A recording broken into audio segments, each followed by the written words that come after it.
জোট না হওয়ার দায় কার? ভোটের মাঝে তরজায় সিপিআইএম এবং আইএসএফ। সেলিম দায় চাপিয়েছেন নওসাদের ঘাড়ে, আর পাল্টা সেলিমকে দায়ী করেছেন নওসাদ।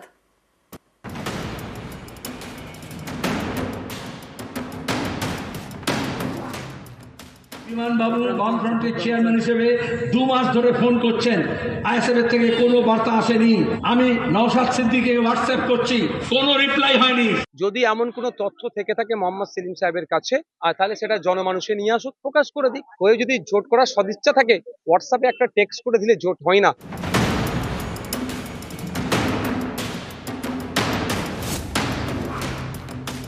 24 লোকসভা ভোটে বাম কংগ্রেসের সঙ্গে জোটে নেই আইএসএফ। রাজ্যের 17টি আসনে প্রার্থী দিয়েছে আইএসএফ। এমনও অনেক কেন্দ্র রয়েছে যেখানে তারা বামেদের প্রতিপক্ষ। কিন্তু এমন হলো কেন? 21-এ দোস্তির পর 24-এ কেন কুস্তি? কেন হলো না জোট?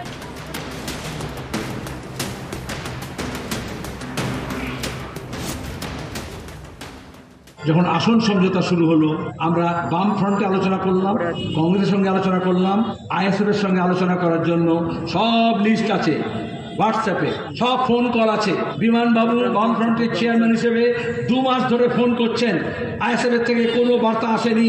আমি নওশাদ সিদ্দিকীকে হোয়াটসঅ্যাপ করছি, কোনো রিপ্লাই হয়নি। সব হোয়াটসঅ্যাপের লিস্টে আছে। এখানে সে গুজব ছড়ালে হবে? তাহলে মাঝখানে কেউ ছিল। যদি এমন কোনো তথ্য থেকে থাকে মোহাম্মদ সেলিম সাহেবের কাছে, আর তাহলে সেটা জনমানুষে নিয়ে আসুক, প্রকাশ করে দিক। হয়ে যদি জোট করার সদিচ্ছা থাকে, হোয়াটসঅ্যাপে একটা টেক্সট করে দিলে জোট হয় না।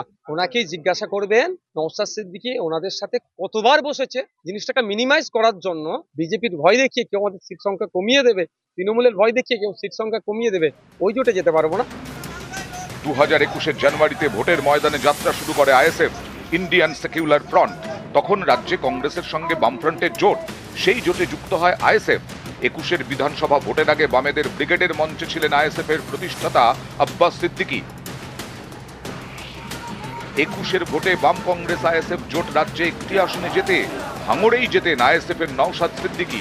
বিধানসভা ভোটে জেতার পর এবার লোকসভা ভোটেও লড়ার কথা শোনা যায় নওশাদের মুখে।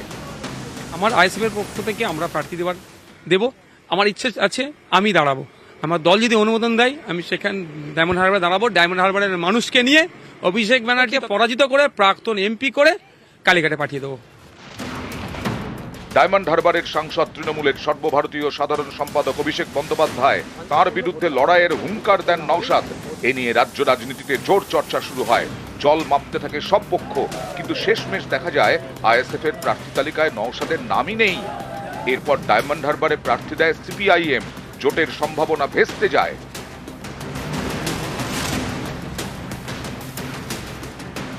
যদি আইএসএফ এর পক্ষ থেকে ডায়মন্ড হারবারে অভিষেক ব্যানার্জির বিরুদ্ধে দাঁড়ানো হতো, তাহলে আমরা বলেছিলাম যে আমরা প্রার্থী দেবো না। আজকে তাদের পরিচয় হবে ভোট কাটুয়া পার্টি। তো সিপিএম এর সঙ্গে তাদের কথা ছিল, কংগ্রেসের সঙ্গে তাদের কোনো আলোচনা ছিল না, আজও নেই। রাজ্যের 17টি আসনে প্রার্থী দিয়েছে আইএসএফ। এর মধ্যে মুর্শিদাবাদ, বসিরহাট, যাদবপুর, ডায়মন্ড হারবারের মতো হেভিওয়েট কেন্দ্রও রয়েছে। পর্যবেক্ষকদের একাংশের মতে বামেরা এবং আইএসএফ আলাদা লড়াই করায় যাদের ধর্মনিরপেক্ষ মানসিকতা, তাদের ভোট ভাগ হয়ে যাওয়ার সম্ভাবনা। নিউজ 18 বাংলা। হোয়াটসঅ্যাপে একটা টেক্সট করে দিলে জোট হয় না।